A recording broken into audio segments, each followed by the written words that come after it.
খাবারের মান সেই আগের মতো হলেও বেড়েছে শুধু ওনাদের ভাব আর ওনাদের মেনুর প্রাইস। আমি কোন রেস্টুরেন্টের কথা বলছি এটা দেখতে হলে ভিডিও শেষ পর্যন্ত দেখতে হবে। Hello everyone, welcome back to my page. খুবই ভালো মুড নিয়ে আমি চলে গিয়েছিলাম অনেক পুরাতন এবং জনপ্রিয় একটি রেস্টুরেন্ট, পাফিন চাইনিজ রেস্টুরেন্ট, যেটা কম বেশি সবাই চিনে এবং সবাই গিয়েছে।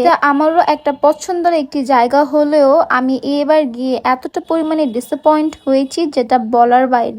অর্ডার দেওয়ার প্রায় 1 ঘন্টার বেশি হয়ে গিয়েছে, আমাদের খাবার আসার কোনো কথা নাই। আমাদের পরে যারা অর্ডার দিয়েছে ওনাদের অর্ডার দিয়ে দিয়েছে, মানে কোনো ম্যানেজমেন্টের কোনো কিছুই নাই ওনাদের মধ্যে। আমরা যখন ওনাদের স্টাফকে বলি যে আমাদের খাবার এত টাইম কেন লাগছে আসতে, ওনারা আমাদের সাথে একটু অ্যাটিটিউড নিয়ে কথা বলার পরে ওনারা আমাদের থেকে একটু দূরে যাওয়ার পরে আমাদেরকে নিয়ে কথা বলছে, খাবার অর্ডার দিয়েছে ওয়েট করতে পারবে না, মানে এগুলো বলছিল। অবশ্যই আমরা একটা খাবারের জন্য 1 ঘন্টা বেশি ওয়েট করব না, যেখানে ওরকম একটা ভিড়ও ছিল না। এখন যদি আমি খাবারের কথা বলি, ডে 1 থেকে নিয়ে পাফিনের খাবারের টেস্ট যেরকমটা ছিল সেম ওই রকমটাই আছে। আমার পাফিনের খাবার অনেক পছন্দ। খাবারের টেস্টের কোনো চেঞ্জ হয়নি, চেঞ্জ হয়েছে শুধু ওনাদের খাবারের দামটা আর ওনাদের স্টাফ গুলোর বিহেভিয়ার। আমার মেজাজটা খারাপ এগুলোর জন্য। আর ওনারা একটা পাইপ দিয়েছে যেটার থেকে ভালো করে আসছেই না কোকটা, মানে পুরাই মেজাজটা খারাপ করে দিচ্ছিল। আমি অর্ডার করেছিলাম আমেরিকান চপসি, যেটা পাফিনের অনেক মজার একটা আইটেম। আমার মনে হয় জিঞ্জিরার মধ্যে ওনাদের মতো আমেরিকান চপসি কেউ বানাতে পারে। প্লাস ওনাদের আরেকটা আইটেম আছে